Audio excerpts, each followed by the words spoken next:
Bon, il est 19 h, donc nous pouvons ouvrir ce conseil municipal. Je souhaite la bienvenue à tous les conseillers, bien évidemment, au public et à la presse. Soyez les bienvenus. Donc je demande à Hélène Mérigot de bien vouloir faire l'appel. Merci. Sans souci. Bonsoir à tous. Vaillant de Noyer Yves. Présent. Biel Marie-Hélène. Bresson Laurent, représenté par Madame Biel. Mérigot Hélène, présente. Gomez Eliane. Royer Christian. Présent. David Mathieu Christiane. Présent. Patrick Gué. Présent. Louis Olivier, représenté par Monsieur Gué. Leclerc Jean-François. Présent. Tavernari Roland. Présent. Nicolas Jacques. Présent. Quelle voix de Santor. Blanès Thierry. Présent. Villon Patrick. Présent. Vedel Chantal. Présent. Lecomte Florence. Présent. Gomez Lionel, représenté par Eliane Gomez. Andrzejewski Reynaud Florence. Pereira Elisabeth. Rémy Laurent. Il arrive, 1 minute, il m'a dit. D'accord. Bourdelin Sylvie. Schneider Estelle, représentée par Madame David Mathieu. Bouillin Marine. Représenté. Elle a donné un pouvoir. Elle a envoyé Elle a représenté. en blanc. Bon, ok. Piazecki Valérie. Digne Boris. Ripoll Bruno. Agoguet Fernaillon Véronique. Elamili Neza. Claire Pierre, pouvoir à Madame Agoguet. Laurent Rémy est arrivé. Ah oui, je vais le marquer. C'est bon. C'est bon. Très bien, merci pour cet appel. Donc le premier point, de façon classique, c'est le compte-rendu de la séance du conseil municipal du 18 décembre dernier. Avez-vous des commentaires, des questions? Donc je le soumets à votre approbation. Y a-t-il des oppositions, des abstentions? Donc 3 abstentions. Et adopté à la majorité. Merci. Donc avant d'aborder les communications du maire, je vous informe que nous avons 4 délibérations ce soir, mais dont une qui est importante, puisqu'elle traite du vote du budget. Donc premier point, communication des décisions du maire, qui sont au nombre de 13 ou 14. Y a-t-il des questions? Oui, Madame Agoguet, je vous en prie. Oui, bonsoir. On avait une question sur les forfaits de téléphone. Il y en a quand même un bon paquet. Alors, pardon, la 2018-117 du 20 décembre. Voilà, pourquoi tous ces forfaits, pour qui? Et on s'est interrogé également sur les frais de portabilité. Normalement, c'est gratuit, alors que là, apparemment, le fournisseur vous facture 10 € par portabilité. S'il vous plaît. Jacques Nicolas. Ben, c'est ce qui est listé là, marqué frais sur le numéro existant. C'est quand on... Oui. Gardez le même numéro. Prends le micro. Alors, les téléphones portables qui existent, seraient socialement destinés aux personnes qui soit des personnes du centre technique, soit tous les gens finalement qui ont à bouger sur le territoire de la commune. Hein, donc c'est cela. Il n'y en a pas énormément. Alors, on a revu le contrat téléphonique il y a 3 ans et on a eu une baisse assez considérable des frais téléphoniques. Et on a repris un certain nombre de... C'était le moment de renouveler le contrat donc, des portables. On l'a renouvelé avec une particularité, c'est que maintenant, en fait, on n'est plus lié à l'opérateur.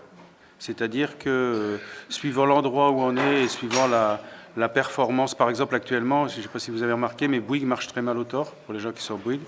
Et bien donc, on a la possibilité de basculer d'un opérateur sur l'autre gratuitement. C'est-à-dire que notre revendeur nous permet cette possibilité.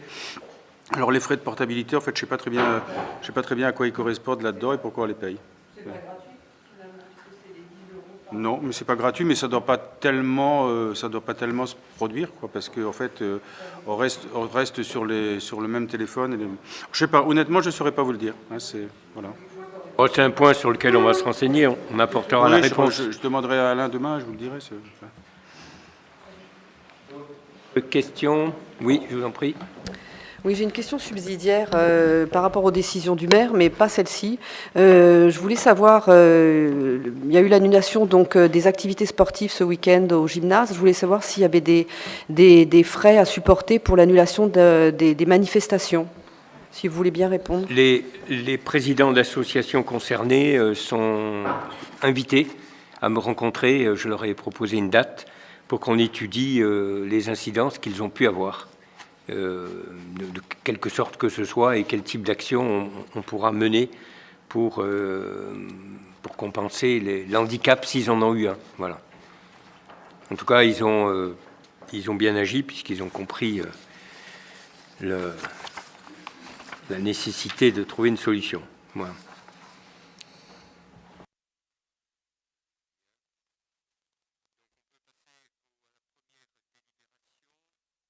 Pardon, la première délibération qui traite donc du budget primitif au budget principal pour l'exercice 2019. Donc Patrick Gay a la parole et je le remercie. Bonsoir à tous. Donc le mois précédent, le mois de décembre 2018, nous avons examiné et débattu des principales orientations budgétaires. Ces orientations budgétaires permettent maintenant de vous présenter le budget. Je rappelle en introduction, nous rappelons en introduction que le projet de budget s'inscrit dans la démarche générale recommandée par l'État qui vise à contenir les dépenses de fonctionnement et rechercher des optimisations possibles afin de maîtriser les évolutions budgétaires. Je ne vais citer qu'un seul exemple, c'est ce qui a été fait donc pour le budget 2019. Le budget 2019 reste très attentif sur les points suivants. La mise en place dès 2018 des optimisations de structure entre le CCAS et la commune vont pouvoir jouer à plein sur l'année 2019. Les services de comptabilité et de ressources humaines de la commune et du CCAS sont réunis, chacun dans un seul service.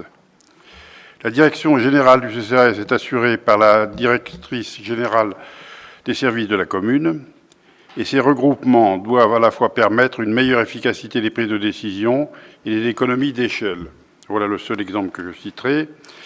Nous passons maintenant à l'examen du budget. Alors ce budget, comme les fois précédentes, est présenté en deux sections. La section fonctionnement, qui regroupe 59% des dépenses et des recettes, et la section investissement, 41% du total. Le total du budget avoisine les 14 millions d'euros, 13 970 pour être plus précis. Alors nous regardons d'abord la section de fonctionnement et nous commençons bien évidemment par les dépenses. Alors, la section de fonctionnement s'équilibre à 8 227 300 euros, soit une augmentation de 2,67% par rapport au budget primitif de 2018. Alors quand on dit qu'elle s'équilibre, en fait, comme vous le verrez un peu plus tard, les recettes sont supérieures aux dépenses, mais le total des deux dépenses et recettes s'équilibrent puisque nous mettons dans les dépenses les amortissements, et le virement à la section investissement. Donc c'est l'excédent qui est viré à la section investissement. Alors nous voyons les dépenses de fonctionnement. Vous avez un camembert qui s'affiche sur l'écran qui montre les grands pavés de ces dépenses d'investissement et le principal, c'est les dépenses de personnel qui se montent à 57%. Il est proposé d'inscrire sur ce chapitre de dépenses de personnel 4 701 124 euros pour l'année 2019, qui représente une augmentation par rapport au budget primitif de 2018 de seulement 0,27%, c'est-à-dire à peu près 2 000 euros. C'est pas grand-chose, effectivement. Et donc 57% de la section de fonctionnement pour les charges de personnel, c'est moins que les années passées, puisqu'on a dépassé les 60% il y a encore quelques années. Alors l'évolution des charges de personnel est très contenue. Elle permet toutefois d'améliorer le service Autorois. Alors ça, il faut le souligner, avec l'augmentation de la capacité d'accueil du centre de loisirs du Bourdis sur les mercredis et les petites vacances, le recrutement d'un policier municipal supplémentaire, le recrutement de renforts saisonniers sur les services techniques et l'embauche d'un poste partagé ressources humaines comptabilité. Malgré donc ces nouvelles dépenses, les dépenses de personnel sont contenues à 0,27%. Et la nouvelle directrice générale des services pourra développer, dans le cadre de la mutualisation des services entre le CCAS et le service de la comptabilité, pourra développer, avec les directeurs et l'équipe municipale, un projet de modernisation des deux structures, à la fois CCAS et mairie. Ensuite, nous passons aux autres charges de fonctionnement. Alors, les autres charges de fonctionnement comprennent les charges à caractère général et les autres charges de gestion courante. Alors, les charges à caractère général, elles augmentent apparemment d'un peu plus de 10,90%, un peu moins de 11%, mais ça s'explique beaucoup par le fait que ces augmentations de dépenses sont compensées par des recettes qui équilibrent un peu le total. Alors, par exemple, je vais donner deux exemples. La mairie loue maintenant un local avenue de la Libération pour 33 600 €, pour une mise à disposition de l'association L'Auteur pour tous, qui paye en contrepartie un loyer. Donc on trouve ce loyer qui est un peu moins élevé, qui est de 28 800 € en recettes, dans les recettes. Donc l'augmentation de la dépense est compensée par une recette qui apparaît de l'autre côté, du côté recette. Même chose pour le réaménagement du traitement des déchets de la commune et des services de la commune. Nous avons une augmentation pour le centre technique de 36 000 € et le paiement d'une redevance spéciale de 50 950 € pour le traitement par la communauté de communes des déchets des autres services municipaux. Et ces nouvelles dépenses sont compensées par l'augmentation de l'attribution de compensation de la communauté de communes.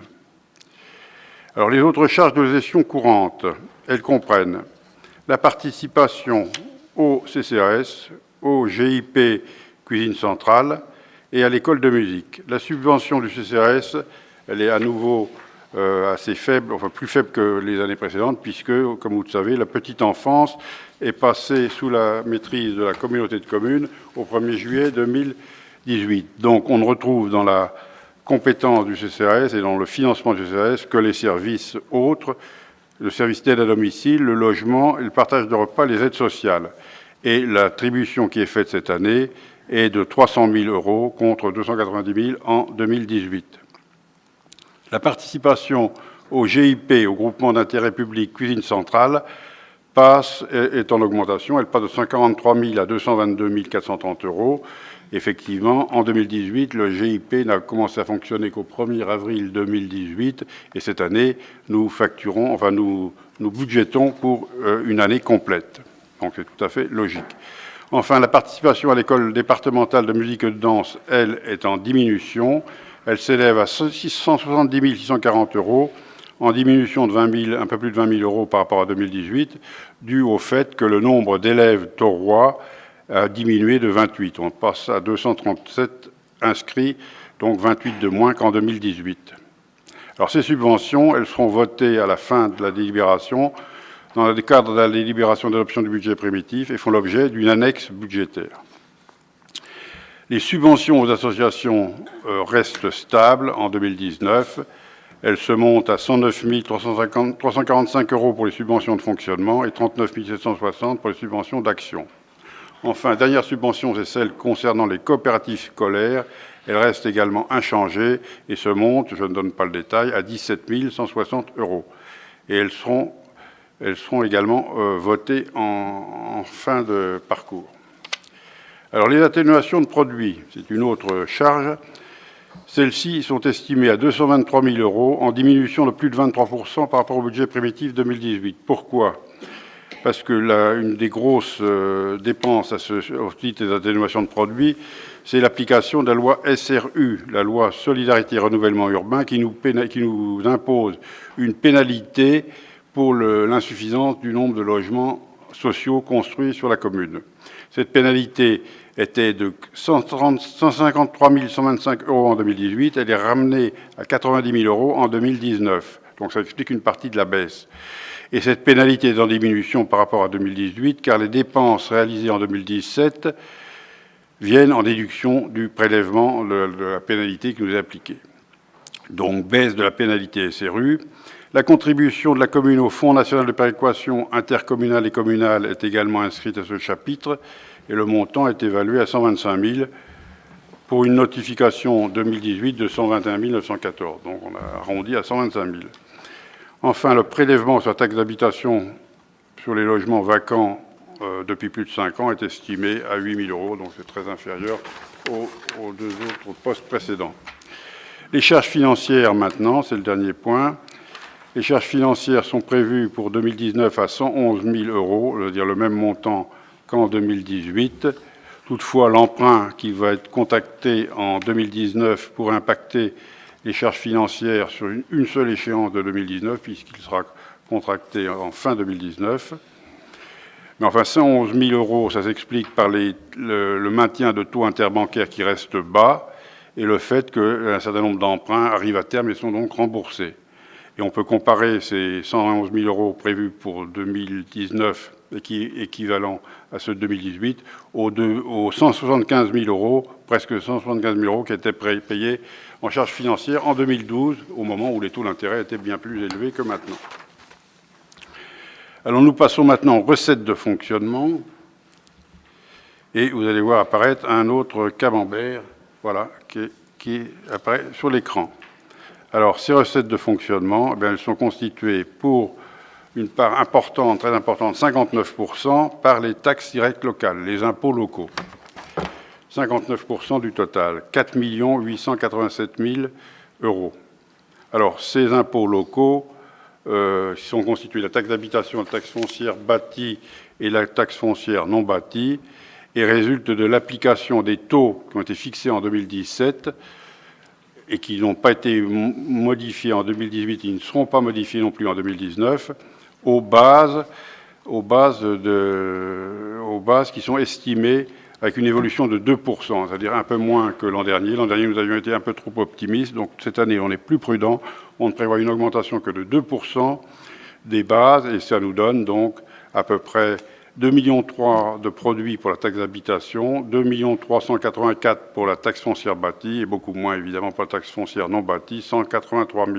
Donc un total, je l'ai déjà dit, de 4 887 000 €. Les autres recettes fiscales, alors elles, 59% pour les taxes directes locales, 14% pour les autres recettes fiscales. Quelles sont-elles? Alors il y a les recettes fiscales qui nous sont reversées par la communauté de communes, c'est l'attribution de compensation pour la communauté de communes qui est modifiée cette année sur 3 points. Donc l'évolution des transferts, l'évaluation définitive des transferts intervenus au 1er janvier 2018 et plus particulièrement la compétence petite enfance, donc ça c'est réglé, c'est soldé. La modification de l'intérêt communautaire sur la compétence voirie d'intérêt communautaire, c'est-à-dire c'est la mise à disposition, la gestion maintenant décidée par la communauté de communes d'une partie de la route qui rejoint, qui est entre l'Île-sur-Sorgue et le Thor et au niveau de la zone d'activité nouvelle. Donc ça inclut donc une modification. Et l'autre modification, c'est celle dont j'ai déjà parlé à propos du traitement des déchets. Donc cette attribution de compensation est en relative augmentation. Elle était fixée à 630 000 € contre 544 000 en 2018. Et compte tenu des frais qui viennent en déduction liés aux services communs, comme par exemple la gestion des archives, l'inscription budgétaire au compte attribution de compensation est ramenée à 615 000 €, donc contre 544 000 en 2018. Autre recette fiscale, la dotation de solidarité communautaire, qui est un versement facultatif effectué par la communauté de communes au profit des communes membres, et cette dotation devrait être égale à celle de 2018, autour de 130 000 €.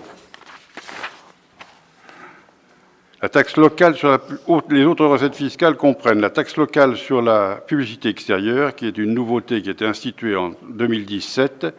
Depuis sa mise en place, la réduction du nombre de dispositifs de publicité a été constatée, c'était un des objectifs recherchés, Mais en termes de recettes, la recette perçue en 2017 a été finalement de 44 054 €. En 2018, elle s'est élevée à 39 017 € et la prévision budgétaire pour 2019 est de 40 000 €. Il y a une autre recette fiscale qui est la taxe additionnelle sur les droits de mutation. Ce produit est basé sur les échanges de propriété. Il est donc très difficile de prévoir, de l'estimer. Pour le budget prévisionnel 2019, la somme de 350 000 € est inscrite au budget, dans la foulée de 2016, par exemple, qui était 350 877, et un peu inférieur à 2017. 2017, c'était 444 000, et 325 000 en 2018. Bon, 350 000 € prévus pour la taxe additionnelle sur les droits de mutation. Les autres composantes du chapitre sont stables par rapport à 2018 et sont très inférieures. C'est le droit de place sur le marché, 25 000 € et la taxe sur les pylônes, 16 000 €. Alors, autres recettes, ce sont les dotations et participations. Alors, les dotations de l'État et les dotations de nos partenaires locaux, départements, communes et autres. Dotation de l'État. Les dotations et participations représentent un total de 1 542 716 € et représentent 19% du total.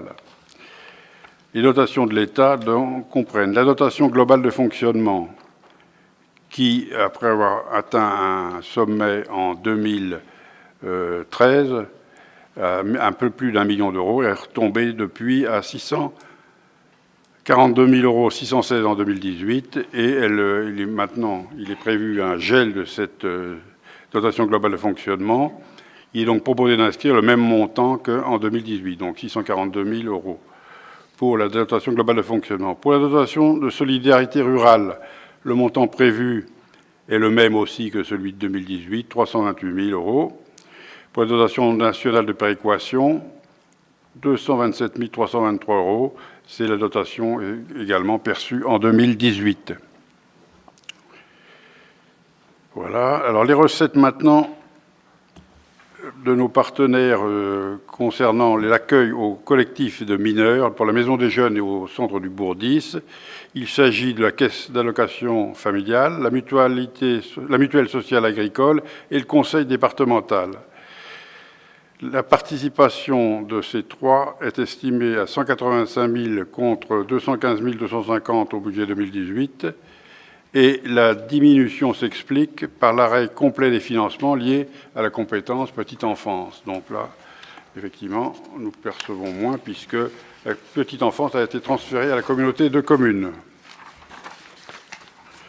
Alors, qu'est-ce qu'il y a comme autres recettes de fonctionnement? Elles sont constituées principalement des contributions des usagers aux divers services mis en place par la commune, dont la restauration scolaire et les activités proposées par l'espace jeunesse et le centre du Bourdis.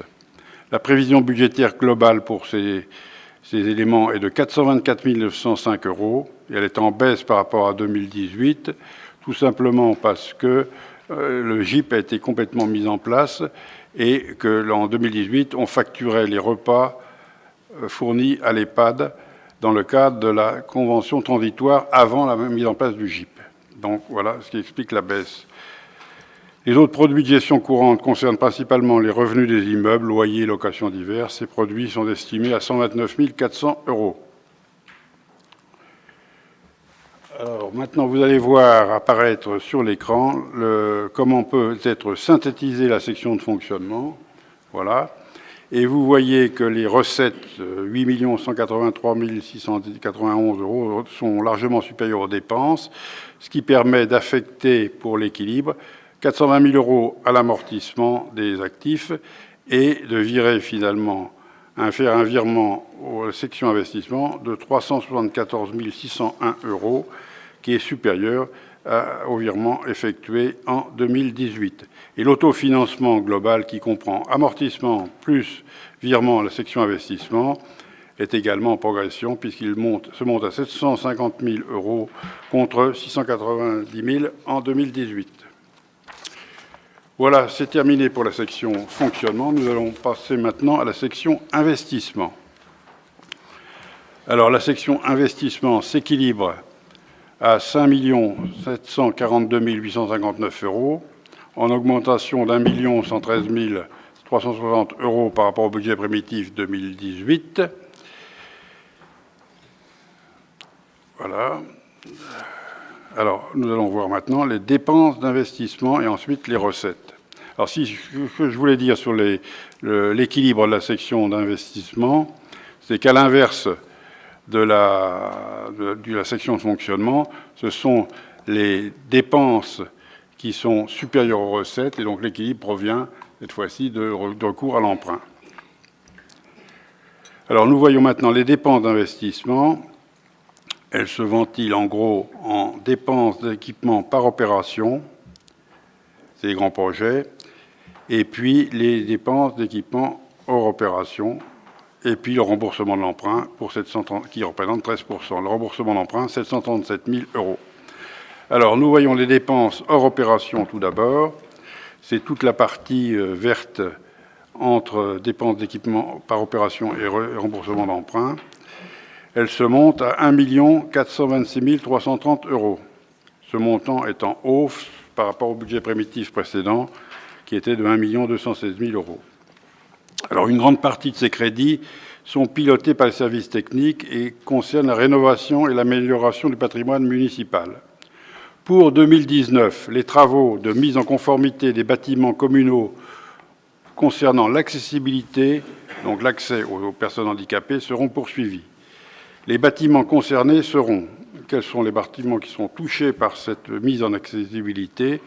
Le hangar associatif dit Ciporex, les salles polyvalentes, la maison des jeunes et les vestiaires du stade du Bourdis.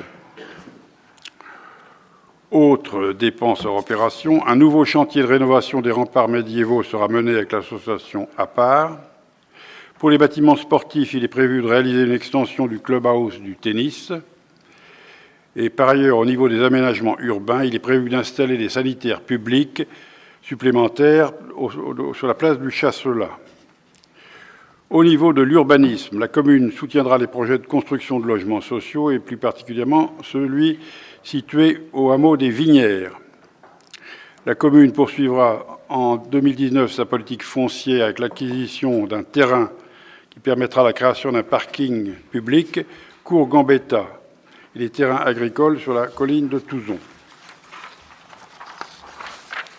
Au niveau des espaces verts, les terrains acquis en 2018, à savoir les terrains situés à l'est de la salle des fêtes et le terrain arboré situé en face du boulodrome au coin du boulevard Victor Hugo, seront aménagés en jardin public ou en square. Pour les autres services de la commune, non.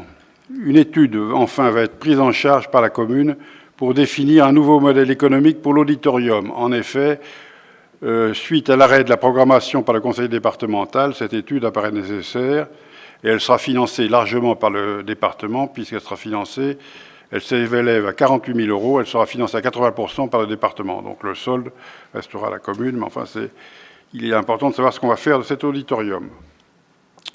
Nous voyons maintenant les dépenses par opération, c'est-à-dire les grands projets.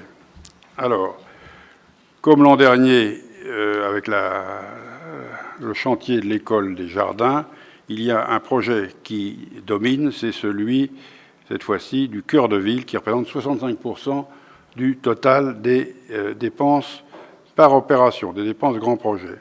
Donc, ce chantier, c'est l'opération la plus importante, aménagement du cœur de ville. Il débutera en 2019 par aménagement des abords de l'église, la rue de la République et les rues adjacentes. Et il se poursuivra en 2020 pour terminer la première tranche.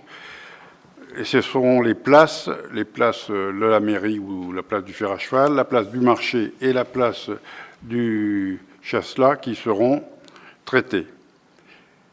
Donc vous voyez qu'on inscrit la totalité alors qu'en fait les dépenses seront réparties sur 2 années. On inscrit dans le budget 2019 la totalité de la première tranche de cette opération aménagement du cœur de ville. La seconde opération concerne la réhabilitation et l'extension du bâtiment du Bourdis. Ce projet a, comme pour les autres établissements municipaux, pour objectif la mise en conformité vis-à-vis des normes d'accessibilité et l'amélioration des conditions d'accueil des enfants. le poste suivant d'investissement à la voirie de la commune, avec réfection du chemin de Touzon, de celui des Crémades et d'autres voiries extra-urbaines qui seront définies dans le courant de l'année. Donc pour l'instant, on sait simplement que la réfection du chemin de Touzon est prévue et celui des Crémades. D'autres seront prévus, mais ne sont pas encore définis. Au niveau des bâtiments communaux, la salle des fêtes sera également réhabilitée afin de mettre en conformité toujours l'accessibilité de ce bâtiment, mais également afin d'améliorer la conception du système de sécurité incendie.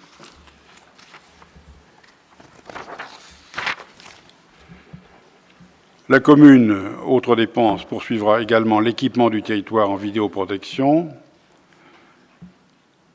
Enfin, les études sont prévues pour la maîtrise d'œuvre, la réalisation des tennis couverts qui est inscrite en 2019, en prévision de travaux de réalisation qui interviendront les années suivantes. Voilà, nous avons passé en revue les dépenses. Maintenant, nous voyons les recettes d'investissement. Alors, ces recettes d'investissement sont au nombre de 3. Les ressources propres, les subventions et l'emprunt qui permet de boucler, d'arriver à l'équilibre. Alors, les ressources propres, elles se décomposent en divers pavés, en divers plutôt secteurs qui sont ici référencés en bleu marine sur le camembert, en bleu foncé plutôt, le camembert.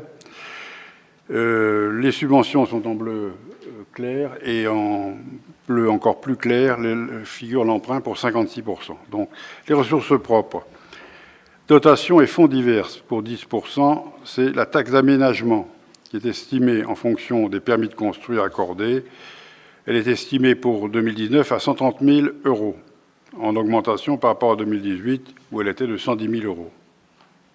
Et puis l'autre dotation, c'est le reversement de la TVA qui est évaluée à 450 000 € en augmentation par rapport à 2018 où elle atteignait 301 000 € au vu des travaux importants réalisés en 2018. Donc la récupération de la TVA augmente.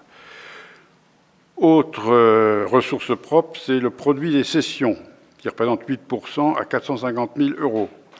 Alors cette recette prévisionnelle correspond à l'inscription partielle de la vente du terrain Grange Vieille pour la réalisation d'un établissement public destiné aux personnes dépendantes, un EHPAD, et de logements sociaux. Alors, par prudence budgétaire, la recette n'a pas été inscrite en totalité, c'est pour ça qu'on parle d'inscription partielle. Mais enfin, ça représente tout de même 450 000 €. Opération d'ordre entre sections, c'est une autre partie des recettes d'investissement concernant les ressources propres. Il s'agit en fait des dotations d'amortissement qui se montent à 420 000 €. Elles contribuent à l'autofinancement de la section d'investissement. Et enfin, dernière ressource propre, c'est le virement à la section de fonctionnement qui résulte de l'excédent des recettes sur les dépenses de fonctionnement et qui s'élève cette année, pour 2019, à 374 000 €, soit une augmentation de 61 000 € par rapport au budget primitif 2018. Donc le total, autofinancement plus virement à la section de fonctionnement, constitue l'autofinancement de la commune sur l'exercice 2019, qui sera encore augmenté une fois repris les résultats de l'exercice antérieur en mois de mars prochain. Alors les autres ressources d'investissement, ce sont les subventions d'investissement, 780 000, et l'emprunt budgétaire. Donc les subventions d'investissement, 12% à hauteur de 680 000. Alors il est proposé cette année d'inscrire les subventions suivantes qui sont déjà notifiées. Une subvention un peu historique pour l'école des jardins, donc on récupère cette année. La réhabilitation et l'extension du bureau 10, on va toucher 128 000 € du conseil départemental au titre des contrats 2017 et 2018. On va toucher une subvention pour la rénovation de la mise en conformité de la salle des fêtes du conseil départemental. Une subvention pour la restauration des remparts, justant le beffroi, et une subvention de la communauté de communes au titre du fonds de concours du tourisme pour l'aménagement du centre du cœur de ville. On va toucher de la communauté de communes à ce titre 60 000 €. Donc ce sont des recettes qui ont fait l'objet soit de notification, soit correspondent au contrat de transition avec le conseil départemental. Et il y en aura d'autres qui vont arriver, mais qui ne peuvent pas encore être comptabilisés pour le moment. L'emprunt budgétaire, donc, qui équilibre les recettes, il se monte à 3 238 344, soit une augmentation de 272 000 euros par rapport à 2018. Alors, le recours à ce nouvel emprunt porterait l'encours de la dette au 1er janvier 2020 à 8 500 000 euros. L'endettement par endettement de la commune à 932 euros et la capacité de désendettement de la commune, c'est-à-dire le nombre d'années nécessaires pour rembourser le capital restant dû, à 11 ans, ce qui commence à être un peu beaucoup. Voilà. L'encours de la dette totale, vous avez un tableau qui vous présente l'encours de la dette totale au 1er janvier de l'année 2011, depuis 2011, jusqu'en 2019. En 1er janvier 2019, la dette se montait par habitant, sur la base d'une population de 9 120 habitants, à 656 euros, et un total de 5,9 millions, presque 6 millions d'euros. Elle était cette dette par tête d'habitant était de 582 en 2018, donc elle augmente en 2019, mais elle reste inférieure à la moyenne de la strate pour 2017, qui était de 849 euros. Donc on en est encore assez loin. L'emprunt budgétaire, tel qu'il est présenté dans le budget, est un maximum. Il sera ensuite diminué au fur et à mesure de la notification des subventions qui ont été demandées et lors de la reprise des résultats de l'exercice 2018. Enfin, c'est seulement à la fin de l'exercice qu'au vu des investissements effectivement engagés, parce que tout ce qui est prévu ne sera pas forcément engagé, on l'a vu par exemple pour le contrat pour l'aménagement du centre-ville, c'est inscrit pour la première tranche, mais alors que celle-ci va s'étaler sur 2 ans. Donc c'est seulement à la fin de l'exercice 2019 qu'au vu des investissements effectivement engagés, des recettes certaines, que sera déterminée la somme à emprunter. Et nous prévoyons d'ores et déjà que cette somme sera inférieure à ce qui est inscrit au budget. Elle sera de l'ordre de 2 millions d'euros, au lieu de 3,5 millions. Alors, vous avez ensuite un tableau qui, comme pour la section fonctionnement, vous présente des dépenses et les recettes. On va te faire apparaître. Vous n'avez pas ? Bon. Ce tableau montre que les dépenses d'équipement sont supérieures aux ressources propres et que c'est l'emprunt qui permet de faire face à ces dépenses d'équipement importantes. Voilà. Alors, la présentation synthétique du budget est jointe en annexe à la délibération.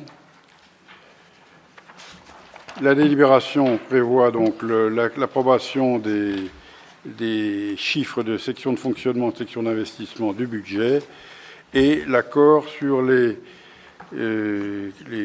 subventions qui sont accordées au CCAS, au syndicat mixte de gestion de l'école départementale de musique et aux coopératives scolaires, sachant que les subventions aux associations feront l'objet de délibérations à part et qui vous seront présentées ultérieurement. Voilà, je vous prie donc de bien vouloir délibérer sur ce projet de budget 2019. Merci Patrick de cette présentation. Avant de passer au vote, y a-t-il des questions ? Oui, Madame Agouguet, je vous en prie. Oui, alors, si globalement les charges de personnel restent stables, toutefois, si on les examine attentivement, on constate que les budgets sont déplacés des titulaires vers des emplois non titulaires et des prestations de services. Les coûts semblent s'équilibrer, mais à mon avis, cela conduit à précariser les emplois et à obérer à long terme la continuité, la pérennité du service public. Mais peut-être pourriez-vous nous préciser à quoi correspondent les 17% d'augmentation des rémunérations des non-titulaires. On a pu repérer certaines choses dedans, mais pas tout. Et les 80% d'augmentation des prestations de services, ça sera peut-être plus clair pour nous. Concernant le budget d'investissement, on va le redire ici, nous ne sommes pas favorables à la vidéoprotection pour un montant cette année de 47 800. On n'est pas favorable à un nouvel équipement sportif ni à l'achat du terrain Cour-Gambetta pour l'installation d'un parking. Pour ce projet, le terrain est trop cher par rapport à son utilisation et l'avis de l'architecte des Bâtiments de France, s'il doit conduire à limiter la constructibilité du terrain en zone U, aurait dû influencer l'évaluation des domaines, et ce n'est pas le cas. Donc évidemment, on n'est pas favorable. D'autre part, au sujet du stationnement au Thor, vous avez annoncé la création de 2 nouveaux parkings sur le territoire communal, un au Boulodrome et l'autre sur l'ancien skatepark. Mais je ne vois pas les dépenses d'aménagement les concernant. Pouvez-vous nous dire dans quel poste elles figurent ? Ces deux parkings plus celui de Grange-Vieille après division du site pour l'EHPAD Les Opalines devraient être suffisants et à moindre coût. Il n'y avait donc pas nécessité d'acheter au prix fort le terrain Cour-Gambetta. Dernière question, enfin plus ou moins. Il y a des projets de logements sociaux sur les Vinières. Je suppose que c'est en zone UBA. Voilà, combien de logements sont prévus et quel est le coût de l'électrification du site puisque le Thor le prend en charge. Et enfin, la toute dernière, la révision du PLU, qu'est-ce qu'elle concerne puisque ce n'est pas précisé dans le document. Merci. Alors, je réponds à vos questions. Donc, la révision du PLU, c'est... Bon, chaque fois qu'on vote un PLU, bien évidemment, en lecture spontanée, il y a un certain nombre de modifications de forme. Donc, soit des petites erreurs, soit des... Bon, donc tout ceci va être revu. Il y en a, je ne sais pas combien, une quinzaine. Et puis, bien évidemment, on verra lors de cette révision du PLU s'il y a des modifications qui doivent être faites de ci ou là. Bon, par exemple, nous avions prévu des OAP avec une vocation mixte entre de l'habitation et du commerce. Il est possible que ceci soit modifié parce que dans la réalité concrète, le projet ne peut pas émerger dans cette mixité et donc il faudra le mettre 100% logement. Voilà. Donc, mais tout ceci fera l'objet, bien évidemment, d'une information au conseil municipal, mais d'un débat avec enquête publique selon les procédures tout à fait classiques. En ce qui concerne les logements aux Vinières, donc c'est un projet qui date. Christian Royer le connaît mieux puisque c'est lui qui l'a piloté, puisque c'est un projet privé. C'est un projet qui date de plusieurs années. Il y a 15 logements, dont 6 prévus donc en logements sociaux. Donc on prévoit donc on avait prévu déjà de plusieurs années, puis on le reporte, donc le complément de branchement électrique, de raccordement électrique. C'est un projet qui est à côté du parking là qui a été fait par le conseil départemental. Oui. Voilà, on émet quelques doutes qu'il aille jusqu'au bout, mais il en a l'intention et je pense qu'il a quelques difficultés à trouver les moyens financiers pour faire avancer son projet. Par prudence, on garde quand même le financement, de façon à ne pas bloquer la réalisation de logements sociaux. Bon, en ce qui concerne les stationnements, les projets de parking au Boulodrome et à l'ancien skatepark ne sont pas inscrits au budget parce qu'ils ne vont pas être réalisés sur cet exercice. Donc nous n'avions pas de raison, je dirais, de le positionner sur l'exercice 2019. Bon, je connais votre avis sur le parking que nous visons sur le cours Gambetta. Bon, on en a déjà parlé. Je respecte votre opinion. Nous estimons que la situation géographique de ce terrain qui permettrait de désengorger tout le parking ici, place du Fer à Cheval, pour les enseignants et pour les agents de la collectivité, serait au contraire tout à fait judicieux. Bon, en ce qui concerne la vidéo, on en a parlé tellement longtemps que je pense que c'est plus la peine d'en reparler. Mais là, nous sommes au bout du système puisqu'il y a 3 caméras complémentaires qui vont être, je dirais, installées.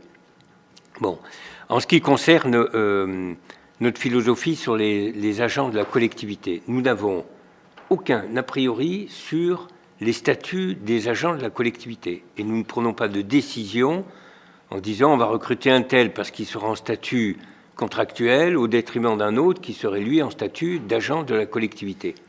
Aucun. Donc, en revanche, les optimisations qui ont été faites, mais ceci là, a été bien présenté par Patrick, par exemple, de mettre un seul DGS qui coiffe et la commune et le CCAS, bien évidemment que ça optimise. C'est évident, mais ça fait plus qu'optimiser les coûts, ça optimise l'efficacité. Puisque avant, lorsqu'on prenait une décision, cette décision devait être débattue avec le DGS de la commune, puis après ça devait être débattu avec la directrice du CCAS. Tout ça, c'était un temps considérable. Il pouvait y avoir à la marge des appréciations et des petites modifications. Aujourd'hui, c'est une unité de direction. Et je rappelle aussi que notre CCAS a diminué d'activité d'environ 40% avec la cession de la petite enfance. Voilà. Donc, et si le recours, je dirais, à un agent qui est en contrat, parce qu'il est efficace, qu'il répond parfaitement au cahier des charges que nous avons rempli et que nous estimons que c'est la meilleure personne à recruter, nous la recruterons et serons en contrat. Et ça ne sera pas un agent territorial immédiatement. Et ça lui donne la possibilité ensuite de candidater pour rentrer comme agent territorial, ce que font toutes les collectivités. Voilà. Voilà. Avez-vous d'autres questions sur le budget primitif? Oui, monsieur Ripoll, je vous en prie. Bonsoir. Oui, je voudrais des précisions sur quelques articles qui n'ont pas dû être évoqués. Concernant la ligne, donc en section de fonctionnement, concernant la ligne entretien des terrains, j'aurais voulu savoir la nature des travaux qui étaient prévus, puisque le montant est doublé par rapport à l'année dernière, un montant de 33 100 €. Quel code vous avez? Alors, c'est la ligne 61 521.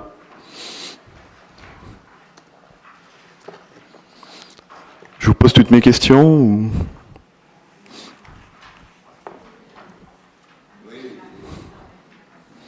3 100 €. Qu'est-ce que c'est, du débroussaillement Quel est le type de travaux Je n'ai pas la réponse comme ça, si vous voulez. Hein. Bon, on va la noter et vous aurez votre réponse. Hein. Concernant sur cette même section, la ligne excusez-moi, j'ai du mal à lire les petits chiffres. Autre droit, donc 63 56 apparemment. 58, pardon. Une forte augmentation par rapport à ce qui était l'année dernière, de 550 €, on passe à 51 500 €. Il s'agit de quoi? Ah oui, oui, on vous a expliqué que la communauté de communes a mis en place une redevance spéciale pour les gros utilisateurs d'ordures ménagères, notamment les commerces, etc. Et les collectivités sont traitées exactement au même niveau. Donc, préalablement, les ordures étaient ramassées et c'était gratuit, payé par la communauté de communes. Aujourd'hui, ça devient payant. Mais comme Patrick vous l'a dit, en contrepartie de cette somme, nous allons percevoir une augmentation de notre dotation intercommunautaire. Donc voilà, cette somme correspond à cette ligne autre droit.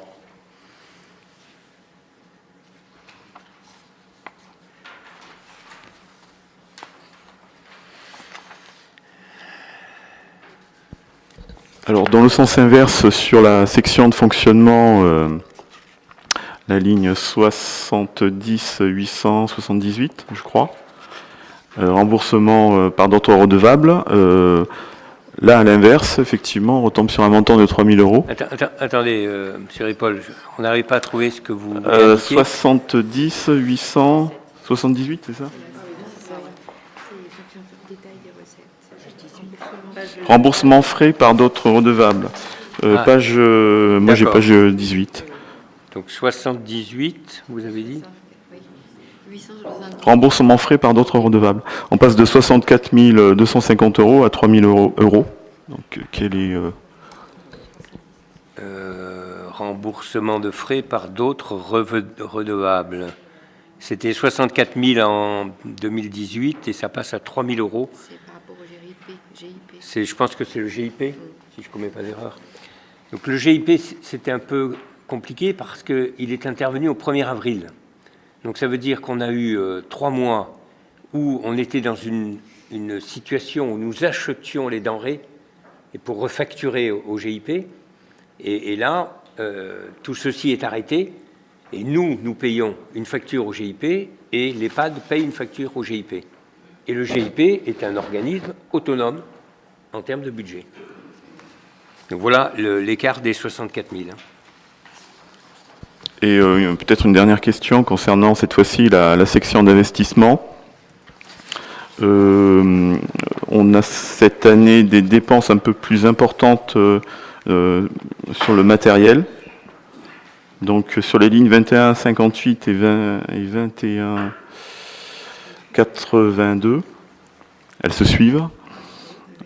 Quel type de machines, d'outillage ou de véhicules vont être sont prévus à l'achat? Sur le matériel de transport, je pense qu'il est affecté comme ceci. C'est la balayeuse, elle est affectée. Matériel de transport? Non. Ah oui, c'est le camion du CTM pour l'activité bâtiment. Donc, il va être investi sur cette année. Et les autres installations matériel technique, 21 300, on a plusieurs machines que nous achetons sur l'exercice. Elles sont budgétées.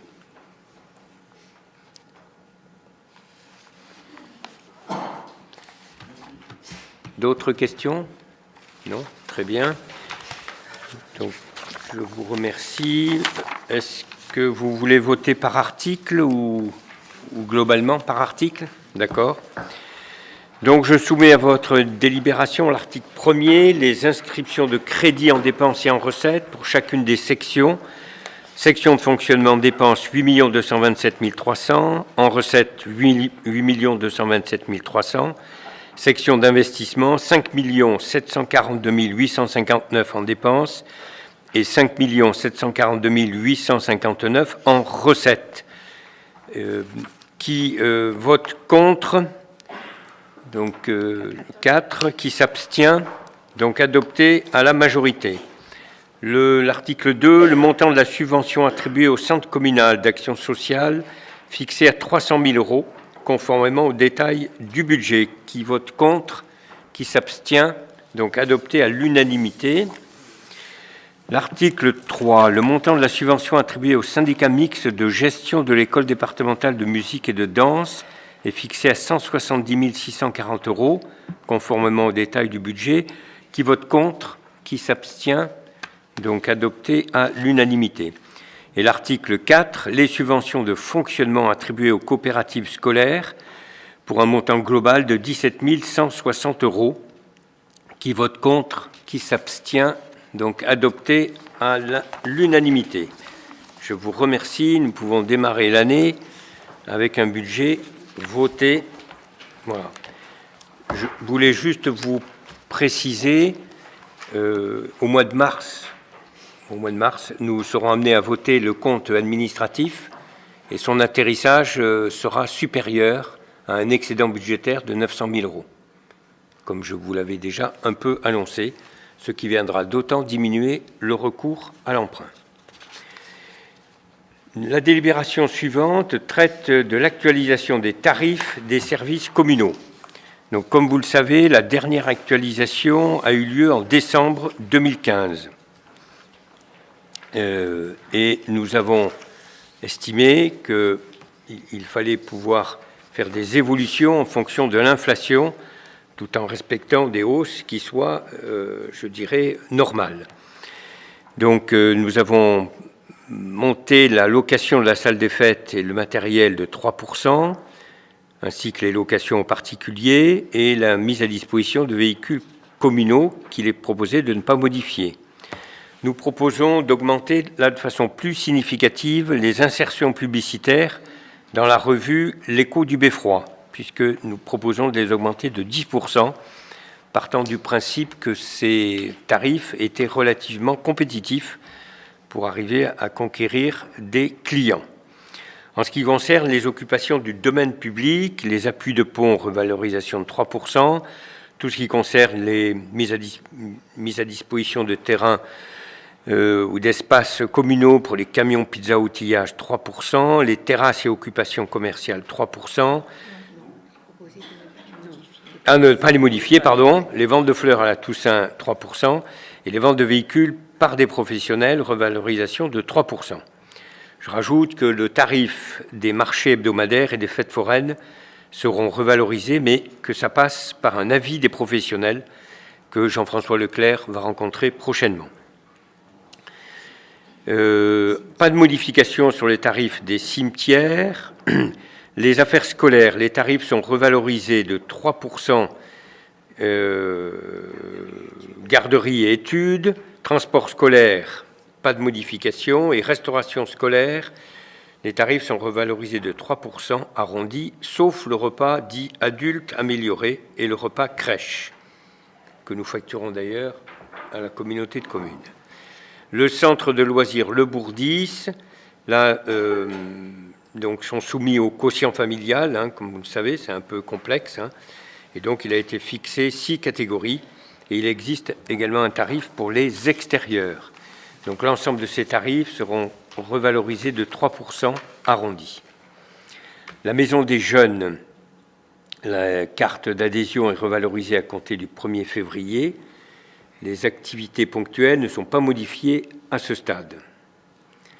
Le tarif des activités annuelles, qui n'avaient pas été revues depuis septembre 2016, seront revalorisés à compter du 1er septembre 2019. Et les expositions culturelles, il avait été établi en 2015 un tarif pour l'inscription des exposants dans le cadre du festival artistique. Ce tarif est un forfait pour 3 jours. Il est également revalorisé de 3%.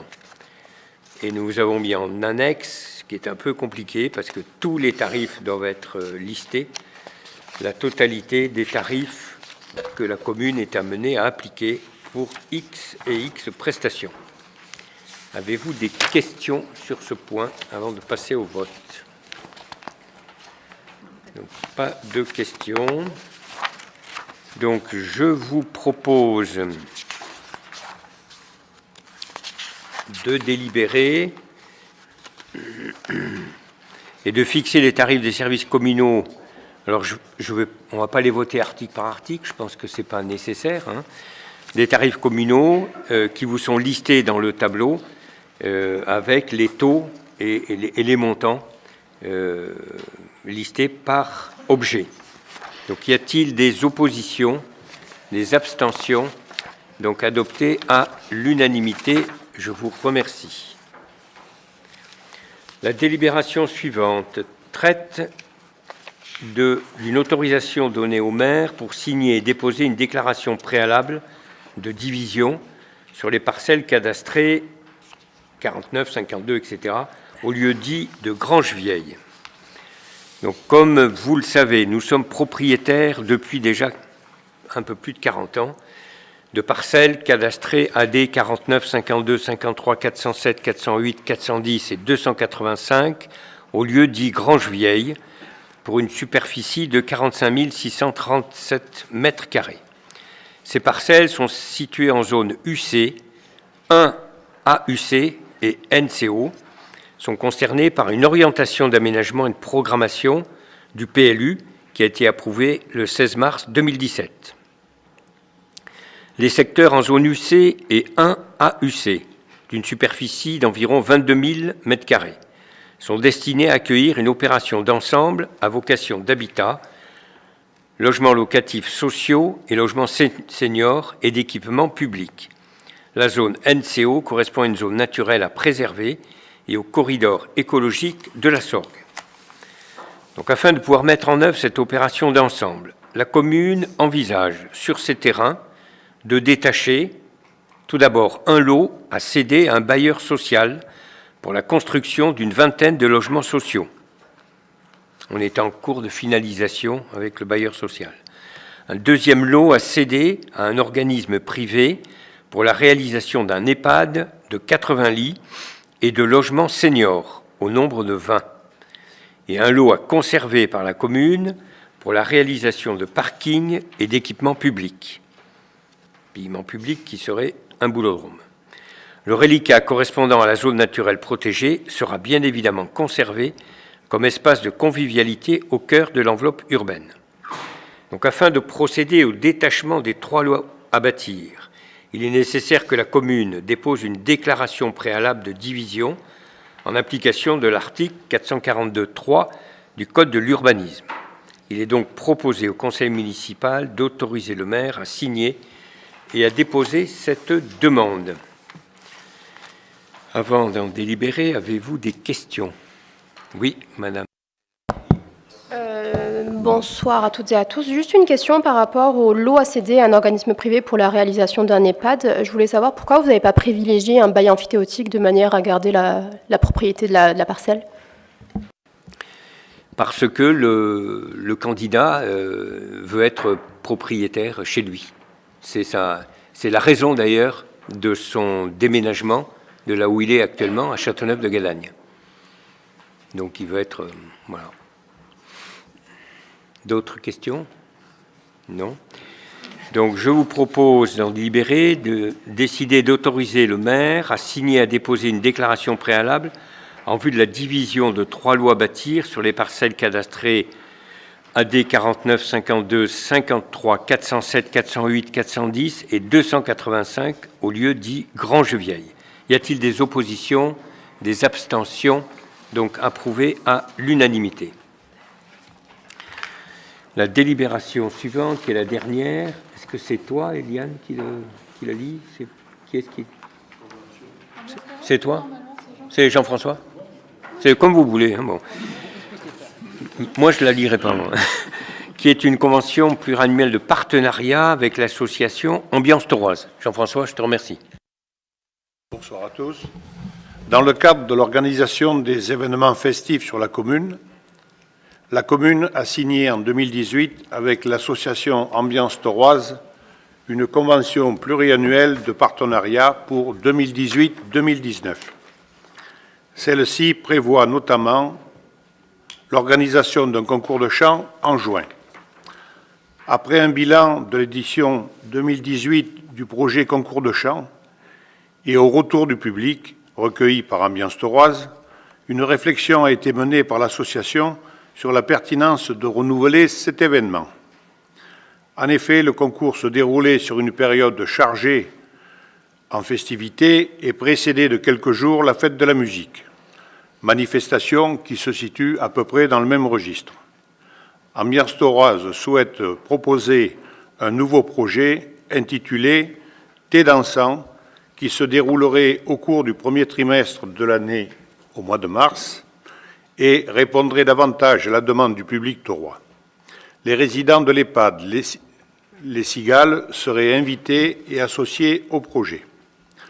Prenant en compte l'intérêt de cette nouvelle proposition pour la dynamique de la ville, tout en tenant compte de la gestion par l'association de son budget prévisionnel, la commune propose, conformément à l'article 11 de la Convention, de procéder à une modification de son contenu en intégrant cette nouvelle animation par rapport au remplacement du concours de chant.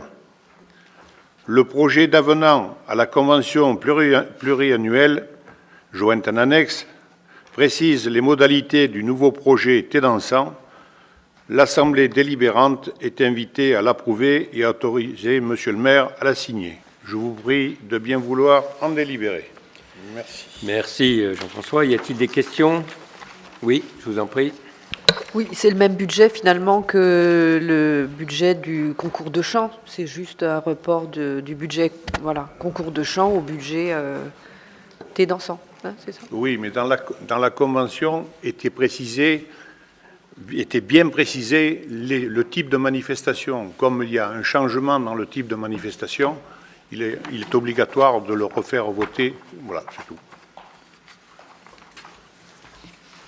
Très bien. Donc, je vous propose en délibéré d'autoriser le maire à signer l'avenant numéro 1 à la convention pluriannuelle 2018-2019 de partenariat entre la commune et l'association Ambiance Tauroise. Convention qui est jointe en annexe. Y a-t-il des oppositions, des abstentions? Donc, adopté à l'unanimité. Je vous remercie. Notre conseil municipal est terminé. Le prochain est mardi 19 février 2019. Oui. Et il faut penser à signer, bien évidemment. Voilà, puisqu'il s'agit du budget, je crois que c'est... Merci bien.